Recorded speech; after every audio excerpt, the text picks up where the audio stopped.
Hello everyone and welcome to my YouTube channel. I am your guide Noman Patel, and today we will be diving deep into one of the most important and one of the most asked topic, erythropoiesis. Its regulation, what are the different stages that it has got, and also at the end we will be discussing some of the important points about radiculocytes.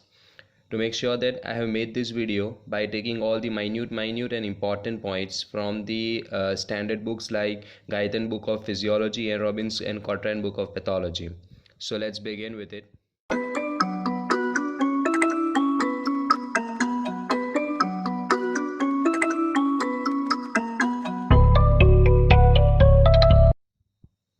So firstly, we'll be looking into the topics that I have discussed in this lecture. So I have divided into 6 segments. That is, in the first segment, we'll be looking into the general properties of RBC. That is the shape of it, the diameter of it, the thickness of it, and what an important constituents like its shape at the center and etc.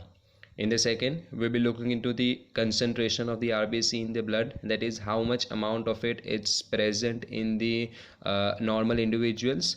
After that, we'll be looking into the sites of the erythropoiesis, that is where the formation of bloods occurs and at which stage of the life, that is whenever the child is there, that is in the fetus, or after its delivery till its puberty and after puberty. After that, we'll be looking into the detail of the erythropoiesis, that is its different stages and the important point of its stages. Then after, we'll be looking into its regulation, that is by inducers, by erythropoietin hormone, and also certain nutritional facts about its importance in regulation. And then last, we'll be looking into the reticulocytes. So let's start with the general properties of RBC.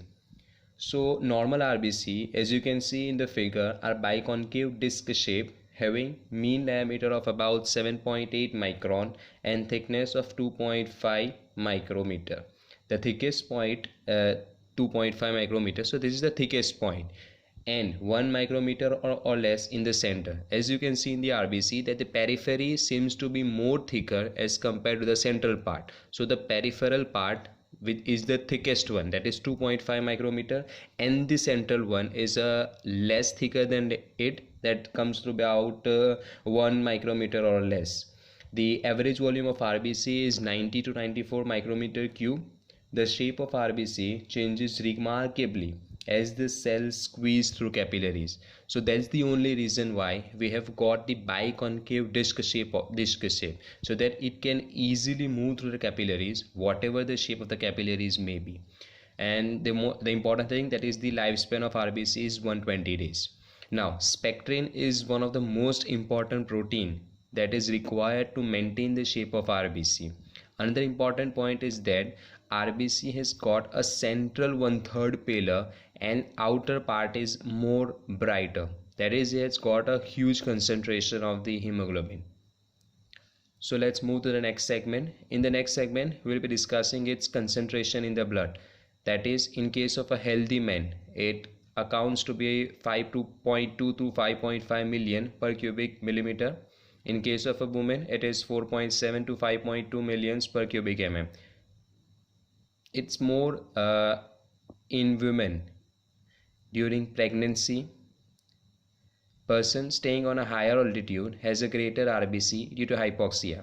So this is one of the important thing that might be asked in a one word, that what is the reason that a person staying on a high altitude like a mountain range etc has got a more amount of blood. So this is a physiological thing, not a pathologic thing, that you need to keep in mind.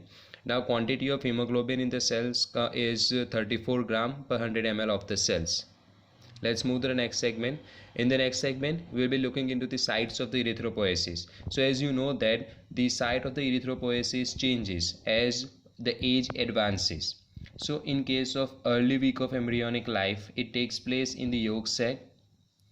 During the middle trimester, it takes place mainly in the liver, but it is not so. A small amount of the erythropoiesis also takes place in the spleen and lymphoid organs.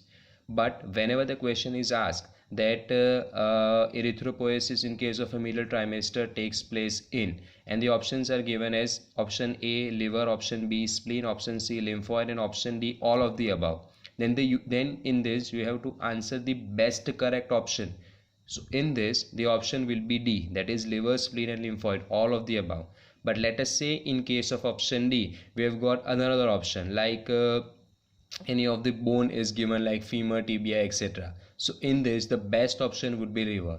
So you have to answer the question according to the option. Now at birth till puberty it takes place in almost all the bones of the body. After puberty it takes place only in the long bones like I shown in this figure. Firstly the ribs is there, secondly vertebrae is there, and then the sternum.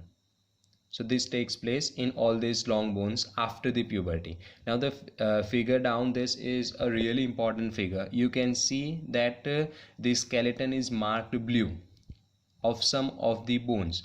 So these are the bones that mainly play an important role in erythropoiesis. Now as you can see in the figure in the chart, we can see the cellularity, that is what is the cell concentration. Mainly this denotes the site of the erythropoiesis. Now in case of a prenatal period we can see from 0 to 1 month it mostly takes place in the yolk sac.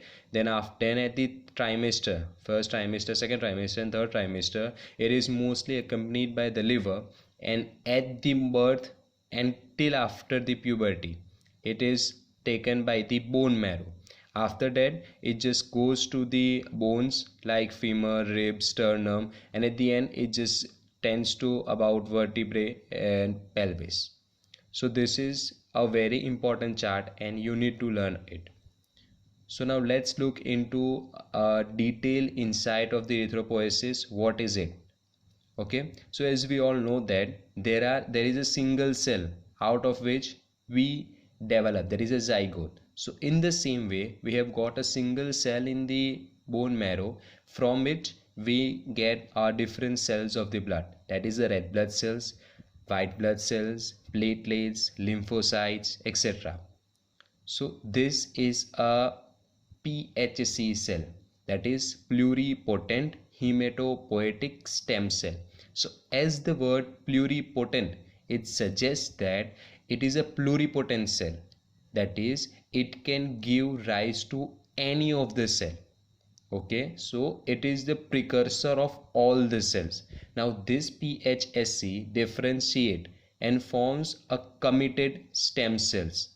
Okay, when this occurs there is a small amount of PHSC is left, so that this can be divided and be used for further formation of the stem cells whenever there is a need for the production of RBCs, WBCs or platelets in the body. Because it is not like once the RBC, WBC and platelets are formed, it will be formed and afterwards will be not required. So we need to have a certain amount of PHSC always there in the body.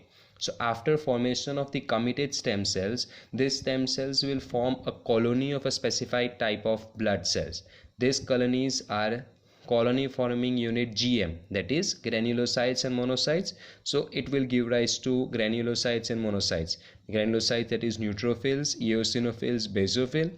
Then we have got CFUM, that is colony forming unit M, megakaryocytes, and this will give rise to platelets.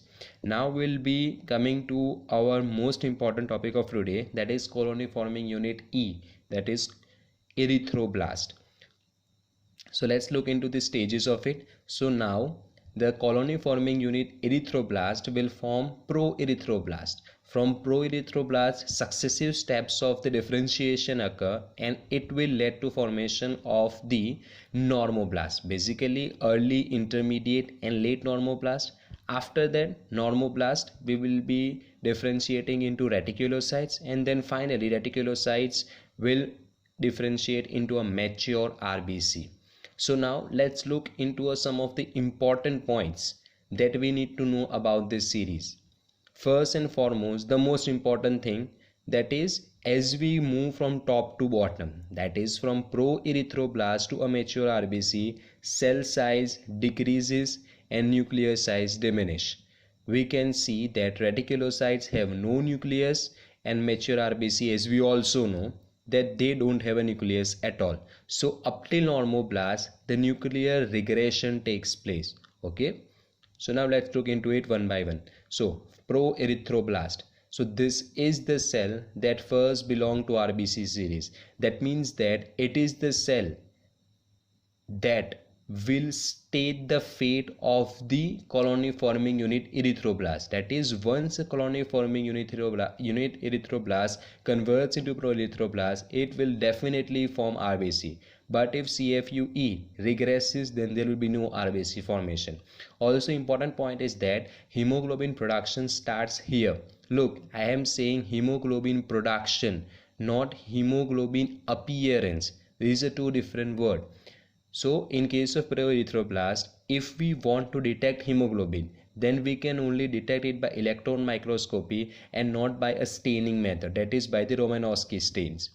Now as we move from top to bottom, the acidic nature of it increases. So early normoblast is basophilic, intermediate normoblast is polychromatic, that is a mixture of acidic and basic nature, and the late normoblast is orthochromatic, it is a pure acidic nature.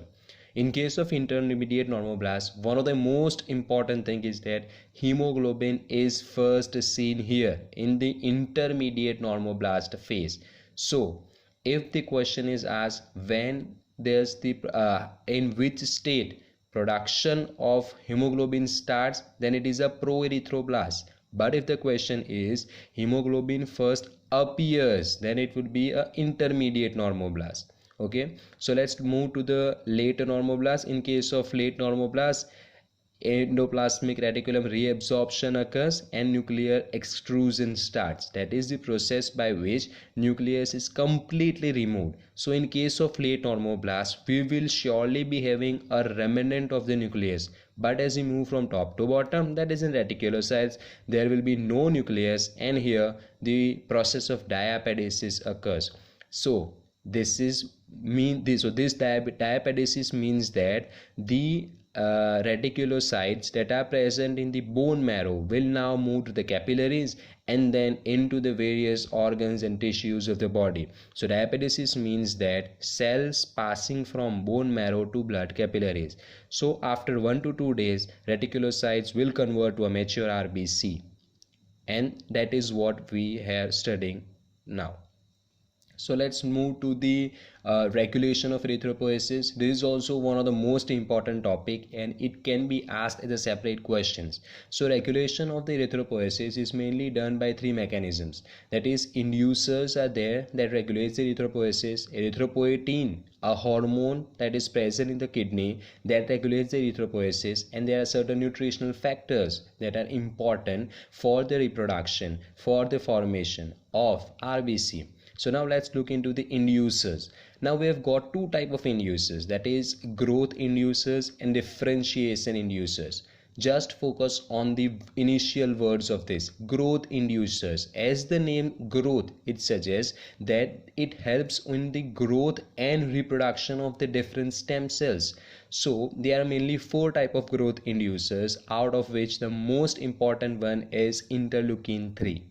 In case of differentiation inducers, this only helps in the differentiation, that is, it converts one cell to another cell. That is, let us say if we are there in the intermediate normoblast, then this differentiation inducers will convert this into a late normoblast. If we are at the late normoblast stage, then this differentiation inducers will convert into a reticulocyte. But if we talk about growth inducers, then growth inducers does not change the state, that is, it just work on the late normoblast, like it just helps the late normoblast to do all the necessary things that it thinks that it has to be done, but not converting it to the reticulocyte. So that conversion of late normoblast to reticulocyte is done by differentiation inducers. Now these differentiation inducers are controlled outside the bone marrow. See, this is one of the important thing. Generally you don't focus on this line. This is a very important line. You will definitely know that these inducers might be present inside the bone marrow, but it is not. These inducers are controlled by the thing that is outside the bone marrow. Okay, so if we talk about the inducers that play a role in RBC, so whenever there is exposure of the blood to low oxygen level, then these inducers will be triggered and they do its function. In case of WBC, we all know that whenever there is infection, there is a decrease in WBC count that acts there is increase in the WBC count, so this infection will act as a trigger for the formation of WBC. Now let's look into the erythropoietin. Firstly, we'll know that erythropoietin is the hormone that is released by the kidney. Now what is the reason by which this erythropoietin is released? So the important thing is that there is a decrease in the tissue oxygenation that leads to the stimulation of kidney to release erythropoietin. Okay, so see, what is tissue oxygenation? Tissue oxygenation means that the concentration of oxygen that is present in the tissue. Now whenever this concentration of oxygen decreases, this leads to the formation of erythropoietin. Now what are the factors that leads to the decrease in tissue oxygenation? First, low blood volume. So as the volume of blood is low, it will definitely have low oxygen, so this will lead to the formation of erythropoietin. Anemia is the disorder of low oxygen, so that will lead to formation of erythropoietin. Low hemoglobin, poor blood flow. Now see, whenever the flow of blood is less, there will be less amount of the hemoglobin at that place, and same less amount of oxygen will be there and erythropoietin will be triggered. Any of the pulmonary disease will lead to the trigger of the erythropoietin.